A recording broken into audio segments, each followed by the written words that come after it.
donne le thème cet après-midi.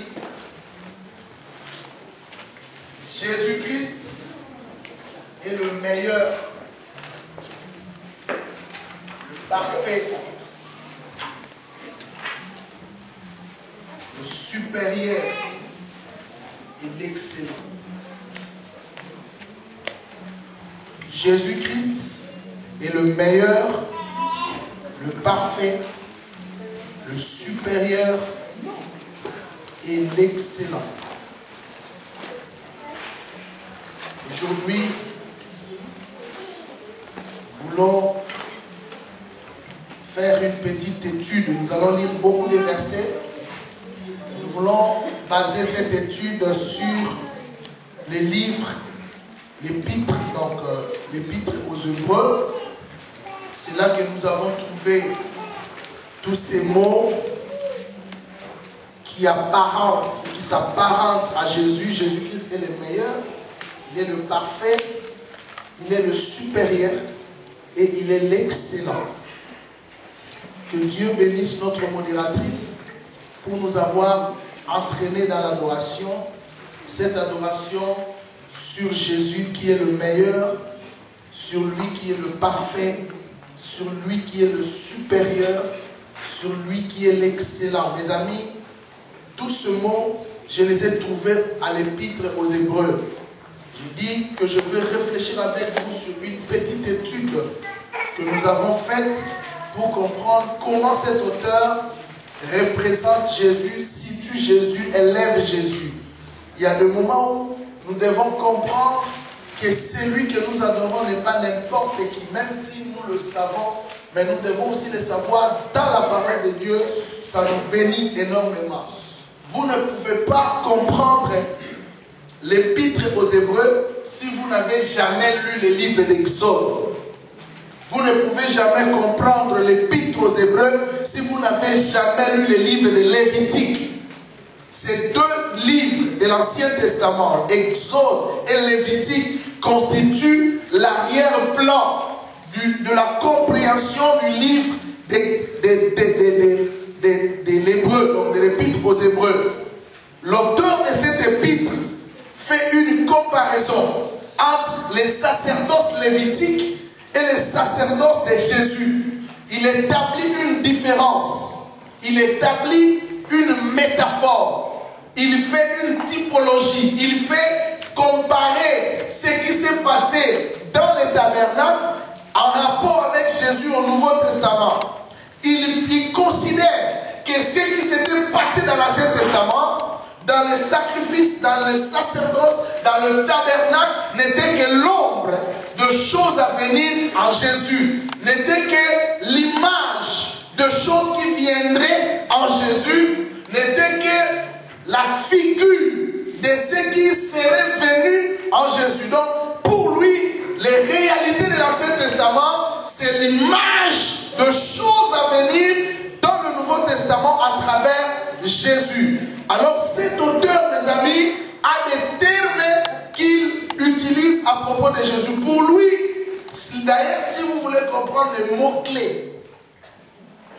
mots-clés au pluriel de cet épître, c'est ce que je vous ai dit, meilleur. C'est un mot qui revient plusieurs fois. Parfait, supérieur, excellent, ça revient plusieurs fois. La supériorité de Jésus, la perfection de Jésus, l'excellence de Jésus. Il faut ajouter le superlatif que cet auteur utilise régulièrement. Plus grand que, plus meilleur que, plus excellent, plus parfait, mieux que. Je vois tout ce terme dans l'épître aux Hébreux. Cet épître est tellement riche dans l'élévation de Jésus. Je voudrais d'abord commencer par vous aider à comprendre ces mots. Jésus-Christ est le meilleur. Qu'est-ce que signifie meilleur? Le mot meilleur, ce n'est pas important que vous écrivez, vous le savez. Écoutez seulement. Le mot meilleur est un comparatif de supériorité de bon. C'est-à-dire, pour ne pas dire plus bon, en français on dit meilleur. Dans les superlatifs, nous avons étudié, Donc on veut démontrer que la personne ou la chose est élevée par rapport à l'autre. Alors on ne dit pas plus bon en français, on dit meilleur. C'est le superlatif des comparatifs. Meilleur veut dire la chose qui a une plus grande qualité. Si on dit que Jésus est le meilleur, Jésus a une qualité supérieure par rapport aux autres. Deuxième mot que nous devons comprendre, c'est le mot excellent. Excellent, c'est ce qui atteint dans son genre et dans sa spécificité un degré élevé de perfection. C'est-à-dire la chose qui atteint un degré tellement élevé, dans sa spécificité, il est excellent. Jésus est très très excellent et nous allons voir sur quoi se base son excellence. Il est très bon. Ce qui est excellent, c'est ce qui est très bon. Ce qui est excellent, c'est ce qui est remarquable. Jésus est tellement excellent qu'il est remarquable et qu'il est très bon. L'excellence, c'est le deuxième degré niveau de Jésus par rapport, on le verra. Supériorité. Supérieur. C'est quoi ce qui est supérieur? Ce qui est supérieur, c'est ce qui est situé au-dessus d'une autre. C'est ce qui est supérieur. Il est situé au-dessus d'une autre. Il a une qualité plus grande par rapport à l'autre. Ce qui est supérieur, c'est ce qui est plus élevé dans un ordre que l'autre. Ce qui est supérieur, c'est ce qui est au-dessus, en élévation. Par rapport à un autre, ce qui est supérieur, ce qui est plus grand. Ce qui est supérieur, c'est ce qui a une valeur plus grande. Ce qui est supérieur, c'est ce qui a une qualité plus grande. Voilà mes amis. Jésus-Christ est le meilleur. Il est le supérieur, il est l'excellent. Il est aussi le parfait. Qu'est-ce que signifie le mot parfait? Ce qui est parfait, c'est ce qui possède toutes les qualités et qui est sans défaut. Jésus est tellement parfait qu'il possède toutes les qualités et qu'il n'a pas de défaut. Voilà ce qui est parfait. Ce qui est parfait, c'est ce qui est accompli, c'est ce qui est idéalement accompli. Ça, c'est le mot d'ailleurs, c'est l'explication que les Grecs nous donnent. C'est ce qui est accompli, c'est ce qui est à l'état. Ce qui est parfait, c'est coquille. Et le présent parfait, c'est coca. Et ça, la défaut, c'est ça la perfection de Dieu. Et Jésus est parfait. Ce qui est parfait, c'est ce qui est irréprochable. Et le présent parfait, on reproche de l'autre. Tu m'as dit, sacerdoce, il y a Jésus là parfait. Donc, nous avons coquille, ça nous soit là. Ce qui est parfait. Et quand j'ai lu cette épître, nous allons beaucoup rester dans cette épître aujourd'hui. Ouvrez déjà le chapitre 1er. Je commence par une comparaison. L'auteur de cette épître compare Jésus à 3 figures. Il compare Jésus à 3 figures. Je parle de ce point comme la supériorité du Christ. Point 1, la supériorité du Christ. Les textes comparent Christ à 3 figures. La première figure, il fait la comparaison entre Jésus et les anges. Écrivez. Il commence par comparer Jésus et les anges. Il fait comprendre la supériorité de Jésus par rapport aux anges. Si nous pouvons adorer Jésus, nous ne pouvons pas adorer les anges. Si nous pouvons nous prosterner en face de Jésus, nous ne pouvons pas le faire en face des anges. Le chapitre 1, le verset 4. Nous allons beaucoup rester dans cet épître. Vous écrivez seulement, moi je lis parce que j'ai ça ici. Il est devenu d'autant supérieur aux anges. Jésus est devenu supérieur aux anges. Pourquoi? Parce qu'il a hérité un nom plus excellent que les leurs. En d'autres termes, l'ange n'est pas fils de Dieu. Celui qui est fils de Dieu, c'est Jésus. L'ange n'a pas été créé à l'image de Dieu. Celui qui est créé à l'image de Dieu, c'est toi. Je voudrais t'informer cet après-midi que tu as plus de valeur que les anges. Comment? Tu peux dire Amen avec moi. Amen. La Bible dit, Les anges désirent plonger leur regard lorsque nous faisons la délivrance. Parce que les démons que nous sortons, ce sont leurs égaux. Et quand moi je délivre, je chasse un démon, l'ange du haut des cieux, il désire plonger ses regards pour voir le spectacle qu'il donne. Comment cet homme a le pouvoir de chasser mon collègue? Parce que nous sommes supérieurs. Et notre supériorité par rapport aux anges dépend du fait que nous sommes fils de Dieu, comme Jésus qui est le fils de Dieu. Et la Bible dit qu'il est supérieur aux anges. Tu peux adorer Jésus, mais tu ne peux pas adorer un ange. Deuxième figure de la supériorité de Jésus, Jésus est supérieur à Moïse. Le chapitre 3, le verset 3. Hébreu toujours. Aujourd'hui, on ne va pas lire dans un autre livre, seulement Hébreu. La Bible dit, il a été jugé digne d'une gloire d'autant supérieure à celle de Moïse. Je me souviens ces jours-là, après que Moïse est descendu de la montagne d'Horeb, la Bible me dit qu'il avait le visage qui rayonnait de gloire, de splendeur, au point que les fils d'Israël ne pouvaient pas fixer les regards sur Moïse à cause de la gloire qui sortait, qui jaillissait, qui rayonnait sur son visage. Il devait se voiler parce que la gloire était tellement forte. Et Paul, quand il fait la comparaison, Paul dit, si le ministère de la loi avec Moïse était glorieux, à combien plus forte raison le ministère de l'esprit que tu es, que je suis, que tu as, que j'ai, ne sera-t-il pas plus glorieux? Et la Bible dit ici que Jésus est supérieur en gloire par rapport à Moïse. Deuxième figure, la supériorité de Jésus en gloire. Pour les anges, c'est la supériorité de Jésus en filiation. L'ange n'est pas fils de Dieu. C'est Jésus qui est fils de Dieu. Il est supérieur aux anges. Moïse avait la gloire, mais tu ne peux pas comparer la gloire qu'avait Moïse avec la gloire qu'a Jésus. Il était supérieur en gloire. Troisième figure de la supériorité de Jésus. Jésus était supérieur à Abel. Je le trouve toujours dans Hébreu. Le chapitre 12, le verset 24. La supériorité d'Abel, c'est par rapport au sang. Je commence. La supériorité de Jésus par rapport aux anges, c'est par rapport à sa filiation. La supériorité de Jésus par rapport à Moïse, c'est par rapport à sa gloire. Mais la supériorité de Jésus par rapport à Abel, c'est par rapport au sang. Chapitre 12, verset 24 de Hébreu me dit, de Jésus qui est le médiateur de la nouvelle alliance et du sang de l'aspersion qui parle mieux que, voilà le superlatif, mieux que, c'est la supériorité du sang de Jésus. Le sang de Jésus parle mieux que celui d'Abel. Vous connaissez l'histoire, nous sommes dans Genèse.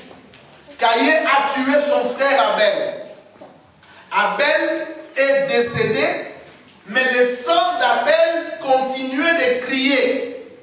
Il criait à cause du péché que son frère avait commis, mais malheureusement le sang d'Abel ne criait pas sur le pardon, il criait sur la vengeance. Pour la preuve, lorsque Caïn a tué Abel, la Bible dit, dans la génération qui devrait suivre, on devrait juger le sang d'Abel dans la lignée de Caïn. Effectivement, ça a eu lieu. Mais le sang de Jésus, c'est le sang qui ne crie pas comme celui d'Abel. Vengeance. C'est le sang qui crie. Il a été coulé. Et ce sang a été coulé par les hommes, les Romains, toi et moi, les Grecs, les Juifs même. Nous avons tué l'innocent. Mais ce sang ne crie plus comme le sang d'Abel. Vengeance. Ce sang crie pour le pardon. Le sang de Jésus est supérieur au sang d'Abel. Tu ne peux pas chercher un autre sang pour t'enrichir. On a la balle. Quoi que nous voit ici, quoi que nous puissions sacrifier sa maquina. Sur la justice, ici, en sacrifiant quelqu'un, il hérite de l'argent. Mais bisoso nous avons opé ça au mbongo parce que maquila pour que c'est tanga pour nous. Alors, ils sont supérieurs à maquila nioso parce que c'est le sang qui purifie. Voilà les trois figures selon cet auteur qui fait que Jésus soit rendu supérieur par le sang, par la gloire et par la filiation. Jésus n'est pas seulement supérieur par rapport à ses figures, il a aussi les éléments son ministère. Le ministère de Jésus était un ministère supérieur. Hébreux 8:6. La supériorité de Jésus par rapport à son ministère. J'ai lu 8:6 qui dit, mais maintenant, il a obtenu un ministère d'autant supérieur. Il a obtenu un ministère d'autant supérieur, et la supériorité de son ministère fait qu'il soit devenu le médiateur. Voilà le ministère de Jésus. Il est le médiateur. C'est un bon ministère qu'il est en train d'exercer. La Bible dit, nul ne va au Père que par lui. Je suis le chemin, la vérité et la vie. Nul ne vient au Père que par moi. Donc le ministère de la médiation de Jésus, il est le médiateur entre Dieu et les hommes. L'homme qui veut atteindre Dieu doit passer par Jésus. Dieu, pour nous parler, il a parlé par Jésus. Voilà ce que cet auteur dit dans son introduction. Hébreux chapitre 1, verset 1. Dieu, dans les temps, nous a parlé par les prophètes. Il a parlé à nos pères par les prophètes. Mais maintenant, il nous parle par le Fils. Dites Amen. Amen. Il nous parle par le Fils. Donc le Fils, il est le médiateur. Dieu, pour nous atteindre, il utilise les Fils. Et pour que nous l'atteignions, nous devons utiliser le même Fils. Il est le médiateur. Il est le prophète et il est le sacrificateur. En tant que prophète, il prend du Père, il nous donne. En tant que sacrificateur, il prend nos péchés, il amène vers le Père et nous obtenons le sacrifice. La supériorité de Jésus par rapport à son alliance. Hébreux chapitre 8, verset 6. Le même verset qu'avant. Dit ceci. Mais maintenant, il a obtenu un ministère d'autant supérieur qu'il est le médiateur d'une alliance plus excellente. Le médiateur d'une alliance plus excellente qui a été établie sur de meilleures promesses. Écoutez mes amis, l'alliance de Jésus est une alliance excellente. L'excellence de l'alliance de Jésus, comme j'ai défini les mots excellents, ce qui est excellent, je dis, c'est ce qui atteint un degré de perfection. L'alliance de Jésus est une alliance excellente. Pourquoi c'est une alliance excellente?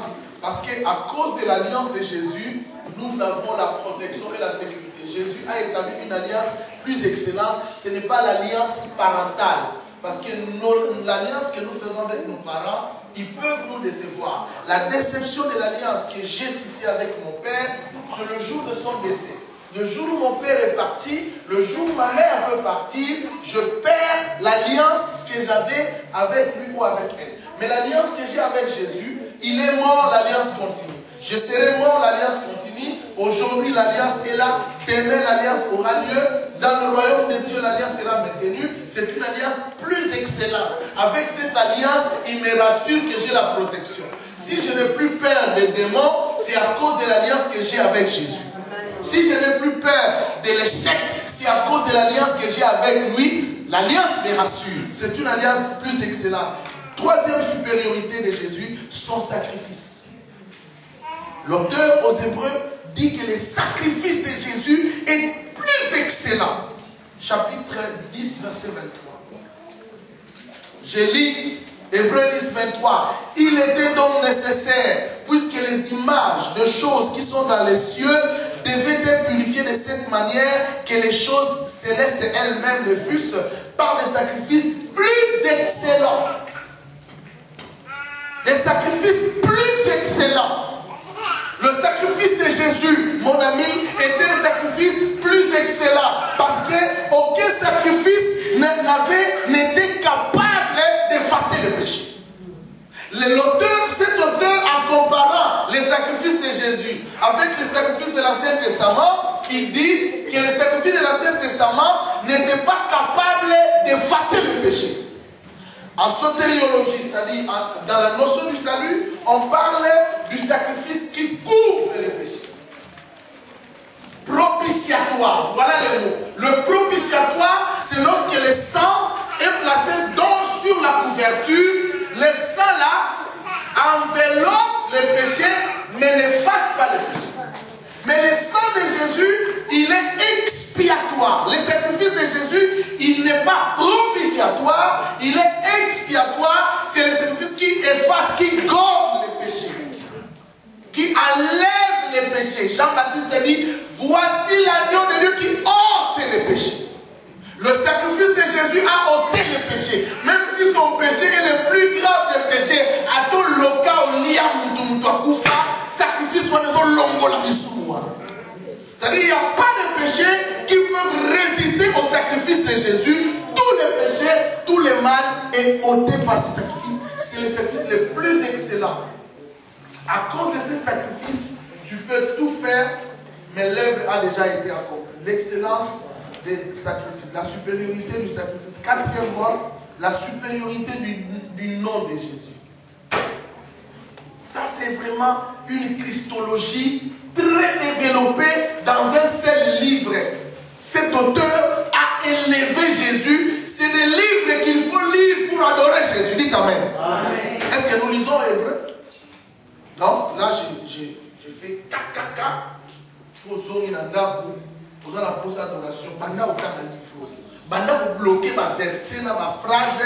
Pour que ça la adoration. Même ma verset dans son personne. Banda pour bloquer banda pour répéter comme un fou. Et quand tu adoreras le Seigneur d'une bonne façon. Hébreu chapitre 1 verset 4. Il est devenu d'autant supérieur aux anges qu'il a hérité d'un nom plus excellent. Le nom de Jésus, et puis il faut voir ici, on a parlé du sang, du nom, de l'alliance. Donc c'est tout ce que Jésus a fait. Il a hérité un nom plus excellent que les leurs. C'est-à-dire le nom de Jésus est supérieur à tous les noms qui puissent exister. C'est pourquoi il n'y a point de salut à aucun autre nom, parce que sous le ciel, aucun autre nom nous a été donné si ce n'est le nom de Jésus. Et la Bible dit, par le nom de Jésus, tout genou fléchit et toute langue confesse. C'est le nom le plus supérieur, le plus excellent. Tu y as quel nom? Celui qui a le nom de Jésus est garanti parce que c'est le nom de l'excellence. Dis avec moi, le nom de l'excellence. Le nom de l'excellence. Il est au-dessus de toute maladie. Il est au-dessus de tout problème. Il est même au-dessus du mot crise. Le nom de Jésus. Il a hérité d'un nom plus excellent. C'est pourquoi, pour qu'il soit né, on devrait venir donner le nom. L'enfant qui sera né sera appelé. C'est-à-dire on prophétisait déjà sur le nom qu'il devait avoir. 6 siècles avant, Dieu a mis dans la bouche du prophète Esaïe, vas-y, dis-leur, Emmanuel, l'enfant qui sera né, il s'appellera. J'ai vu une femme qui sera enceinte, elle enfantera un fils. Un fils nous est né, un enfant nous est donné, la domination reposera, on l'appellera. Amen. Bien-aimé, le nom de Jésus, c'est l'unique nom sur lequel nous devons nous fier. Par le nom de Jésus, vous le savez, nous avons la victoire. Ne prononcez pas le nom de Jésus comme un perroquet. Il faut que le nom de Jésus soit une vie que vous dégagez. Dites Amen. Amen. Et pour savoir que le nom de Jésus est une vie que vous dégagez, sachez que c'est le nom qui est plus excellent, supérieur à tous les noms. Tu as des problèmes au nom de Jésus, tu seras guéri, tu auras la solution. Et les tabernacles de Jésus, 5e, son tabernacle était supérieur, 9-11. Mais Christ est venu comme souverain sacrificateur de biens à venir. Il a traversé le tabernacle plus grand. Le tabernacle plus grand et plus parfait. Voilà les superlatifs. La supériorité. Le tabernacle de Jésus n'est pas le tabernacle de cet temps ici. J'ai entendu des hommes de Dieu, on était avec le pasteur en Togo. J'ai entendu des hommes de Dieu qui prêchent sur le sacerdoce. Ça, c'est le thème qu'ils développent, sur le sacerdoce. Mais dans leur développement de la notion du sacerdoce, ils parlent du sacerdoce lévitique. Mais il faut que ces gens lisent l'Hébreu pour savoir que le sacerdoce lévitique a été annulé par le sacerdoce du Christ. Parce que le sacerdoce lévitique a failli. Et d'ailleurs, la différence c'est que dans le sacerdoce lévitique, c'est le fils de Lévi qui devrait faire le sacerdoce. Mais dans le sacerdoce de Jésus, Jésus qui n'était pas de la tribu de Lévi, il était de la tribu de Juda, a obtenu le droit de faire le sacerdoce parce qu'il a été souverain sacrificateur selon Melchisédek. Melchisédek n'avait pas une famille, il n'était pas de la tribu de Lévi. Donc le sacerdoce de Jésus, il est plus excellent. Ne me parlez pas, oh le sacerdoce, oh sacerdoce, sacerdoce. Laissez tomber la notion du sacerdoce. Aujourd'hui, le sacerdoce est au ciel. Le tabernacle est au ciel.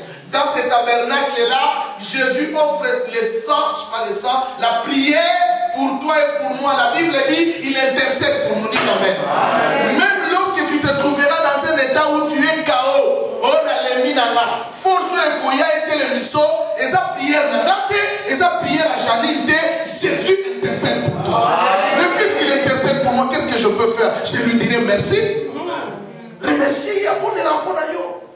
Combien de fois rata accident? Baninga bokota mala ba olelo ba zape yo za pona ni oleki ba ona kitote. Oleki ba ona bomote. Ezate pona teya. Ezate po boni la malam. Ezate po pesadim. Ezate po. On peut multiplier les pots. C'est la prière de Jésus pour toi. Parce qu'il est là au tabernacle, il prie. Il présente des sacrifices à Dieu pour Janine. Il présente des sacrifices à Dieu pour Françoise. Même quand Didier dira assez, j'en ai marre. Il y a quelqu'un qui dit non, tu es le fils bien-aimé. Le sang a été versé pour toi. Lève-toi. Et quand il prie, Dieu entend la prière de son fils. Il relève celui qui est tombé. L'excellence de Jésus. Vous pouvez tout dire. Beaucoup ça la nuance sur ma tête. L'église doit connaître qui est Jésus. Amen. Amen. Amen. Mais mes amis, ces choses ne se limitent pas seulement à Jésus, mais il y a aussi des bonnes choses pour nous. Amen. Maintenant, je parle des meilleures choses des chrétiens, toujours dans l'Hébreu.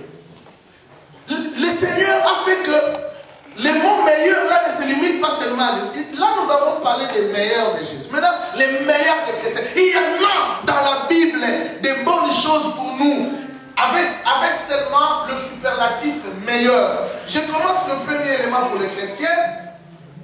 Une meilleure espérance.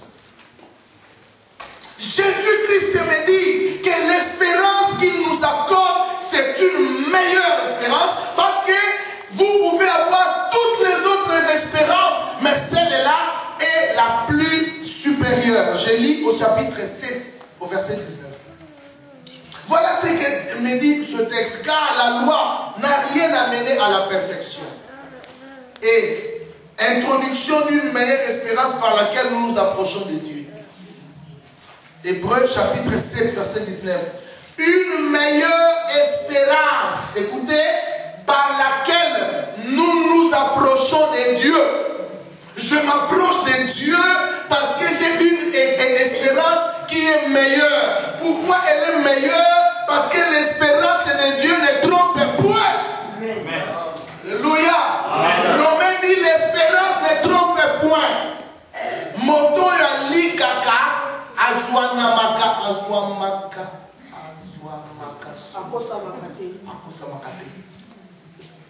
c'est lui qui espère n'est jamais trompé. Romains chapitre 5, l'espérance ne trompe point. Et Paul dit 3 choses demeureront. Bolingate. La foi, l'amour et l'espérance. La foi, l'amour et l'espérance. Une fois, je faisais une étude sur ce 3 mots. On appelle ça les vertus théologales.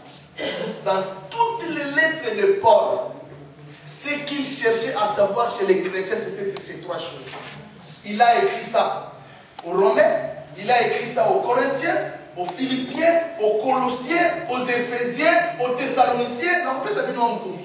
Le 3 choses qui demeureront. Frère, bon manaye bayo muzamwa na nzambe nazana posa na mona makamisa kwa.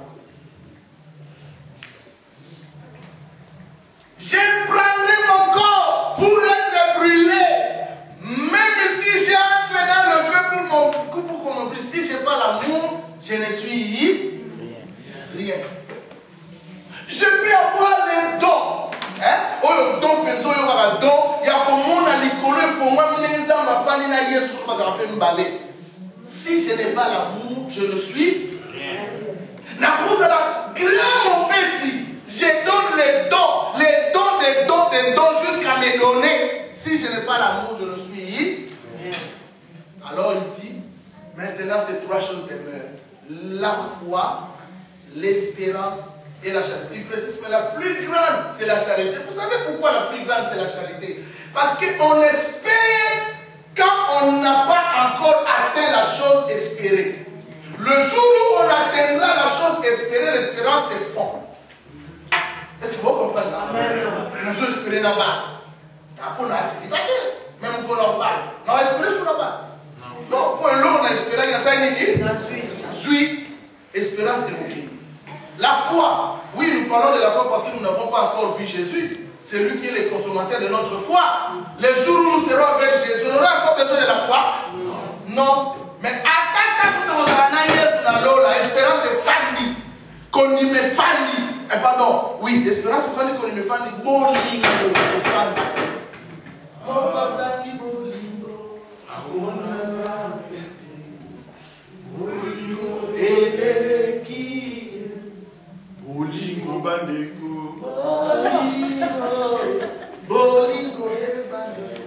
Tu n'as pas l'amour, tu ne feras jamais. Hein? Dieu. Alors mes amis, l'espérance que Dieu nous a faite est une meilleure espérance. Deuxième raison, pourquoi c'est une meilleure espérance? Parce qu'elle nous permet de nous approcher de Dieu. J'ai aimé ce qu'a dit cet auteur. Il dit une meilleure espérance par laquelle nous nous approchons de Dieu. Oh yes! L'espérance par laquelle moi je m'approche de Dieu. C'est-à-dire sans l'espérance, je ne peux pas m'approcher de Dieu. Pas si tel l'équipe. Je n'arrive pas à vivre ce que j'attends vivre. Je n'arrive pas à avoir ce que j'espère obtenir, posséder.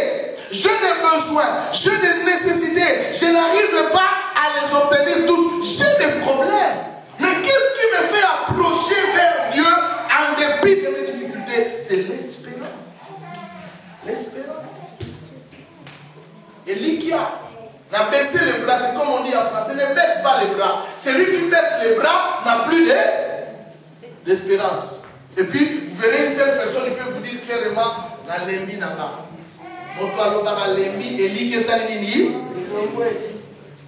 Mais Eli qui est à cause d'un mot,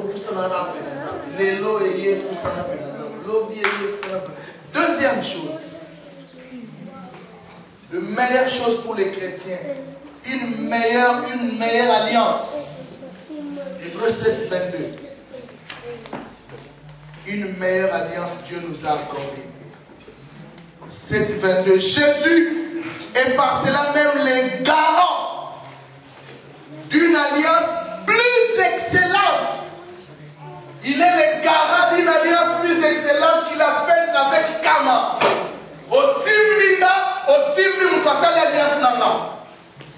Parce que depuis qu'il a établi son alliance, le jour où j'ai fait l'alliance avec maman Rachel, elle est devenue à moi, je suis devenu à elle. Donc comment?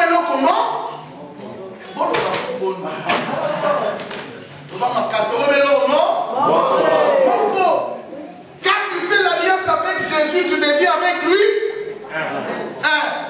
Et c'est lui qui te touche, il touche celui avec qui tu as conclu l'alliance. Est-ce que vous voyez bien? Alors, le rôle des alliances excellentes, en sécurité. L'alliance avec Jésus nous donne la protection. La protection et la sécurité. Dans sa fière alliance, parce que celui qui me touche à la prunelle de l'œil de Dieu. À cause de l'excellence de son alliance, moi j'ai l'alliance avec Dieu. nabatela na alliance wana na okufa lelo te pour alliance wana na rompela poison na okufa te pour alliance wana na okufa mkolokolo alliance oloba alliance kana le konsuka awa. Je ne mourrai point, je vivrai, je raconterai les œuvres de l'Éternel. Dites-moi, tu ne mourras pas, tu vivras, tu raconteras les œuvres de l'Éternel. Donc ça veut dire, avant que tu ne meurs, Dieu doit manifester ses œuvres en toi pour que tu les racontes dès ton vivant. Et les œuvres qu'il va manifester, c'est en vertu de son alliance avec toi. Fais comme ça, dis j'ai une alliance avec Dieu. Le père, on a fier, j'ai une alliance avec Dieu.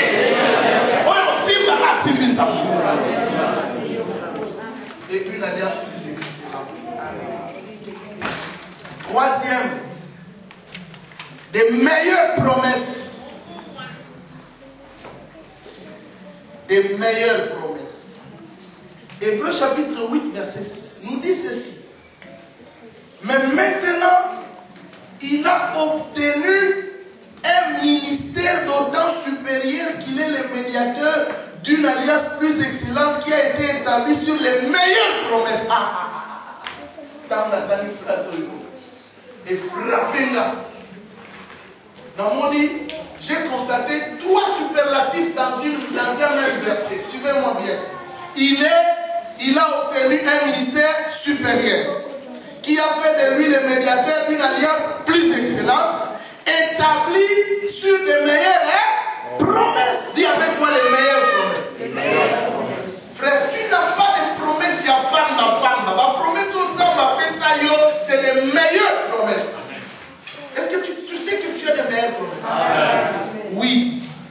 Et mes amis, écoutez bien, ces promesses sont établies sur base de l'alliance. Je reprends le texte, il dit une alliance plus excellente qui a été établie sur les meilleures promesses. Non, il y a d'abord les promesses et l'alliance est venue sceller les promesses. Donc, les promesses sont établies et les alliances, entre promesses et alliance, c'est la même chose. Dieu ne peut pas faire une alliance, conclure une alliance avec quelqu'un s'il n'y a pas de promesses. Les fondements de l'alliance, c'est les promesses. Écris ça. Les fondements de l'alliance, c'est les promesses. L'alliance que Joël a établie avec Nicole a comme fondement les promesses qui sont sorties de leur bouche jusqu'à ce que la mort nous sépare. Je t'aimerai, parole de l'alliance. Je te resterai soumis. Parole de l'alliance. Jusqu'à ce que la mort nous sépare. Parole de l'alliance. Jusqu'à ce que nous sépare la mort. Parole de l'alliance. Cette parole-là, c'est ça de promesse. Et quand Dieu est venu vers Kama pour établir une alliance avec Kama, il a dit Kama, voilà les promesses sur lesquelles mon alliance est basée. Olinga, olinga te balinga, balinga te nazame na utumula. Alors, je considère ces promesses comme des meilleures promesses. Je fais attention à ça parce que c'est des meilleures promesses. Quatrièmement,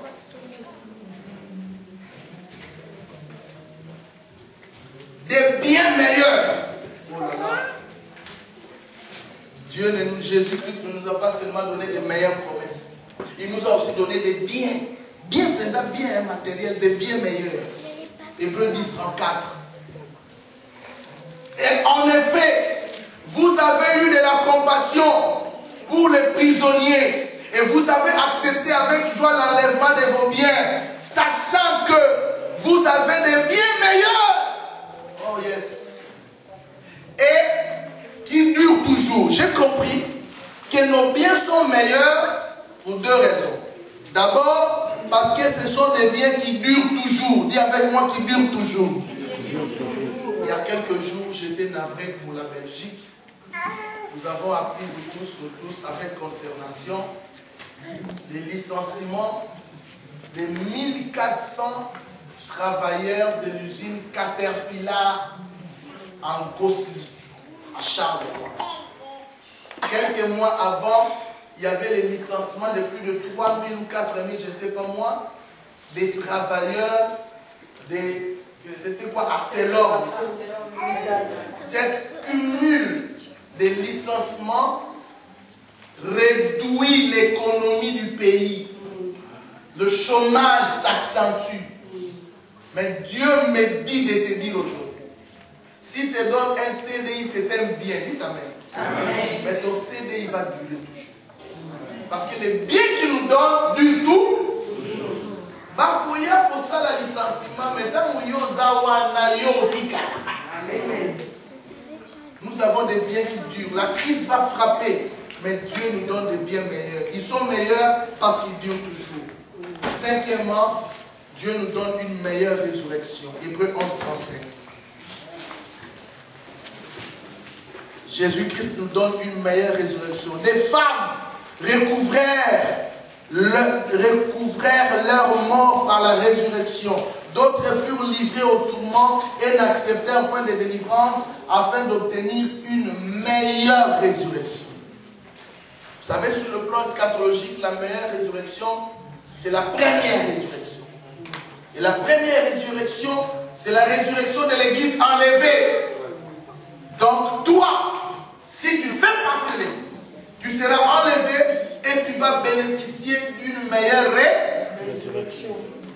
Hébreux chapitre 11, verset 35. Vous imaginez, même pour la résurrection, Zamba Bombelio une meilleure résurrection. C'est merveilleux. Tu n'auras pas la résurrection de tout le monde. Quand, vous savez, la meilleure résurrection, c'est lorsqu'elle aura lieu, les autres morts resteront dans la tombe. Dites amen. Est-ce qu'il y a un enlèvement? La Bible dit, et les autres morts ne revinrent point à la vie jusqu'à ce que les 1000 ans soient accomplis. C'est la première résurrection, Apocalypse 20. Notre résurrection est la meilleure parce que pendant que Didier Tchoupama sera ressuscité, enlevé, les autres morts, les païens, continueront de croupir dans la tombe, dans la mort. C'est une meilleure résurrection. Et la condition pour contre la meilleure résurrection fait partie de l'église corps de Christ. Qui partira dans l'église de la première résurrection?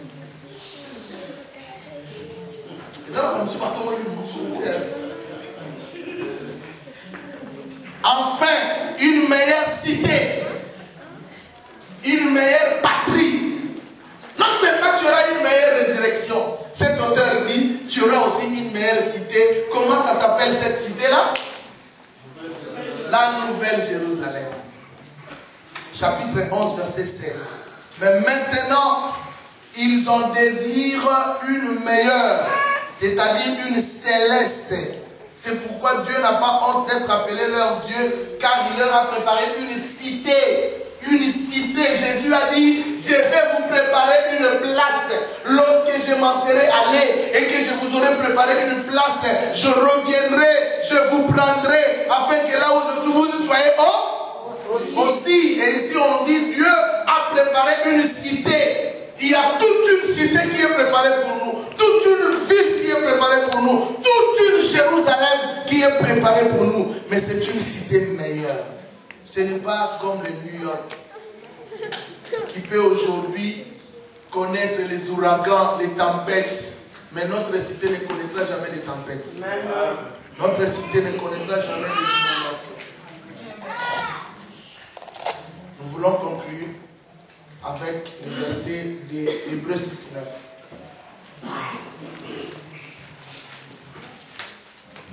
Hébreux 6, 9 dit, quoique nous parlions ainsi, bien-aimés, nous attendons pour ce qui vous concerne des choses meilleures et favorables au salut. Nous attendons pour ce qui vous concerne des choses meilleures. Écrit des choses meilleures. Nous concluons avec les choses meilleures. Moi, j'attends les choses meilleures. Avant la fin de cette année, j'ai confiance qu'il y aura des choses meilleures. Amen. Dites Amen à haute voix. Amen. Des choses meilleures. Makamboya, pamapamate. Makamboya, soya, eza meilleure. Eza kitoko. Eza supérieure. Eza makamboya, neto la combo ya nzame na bombo ya. Nous voulons adorer l'excellence.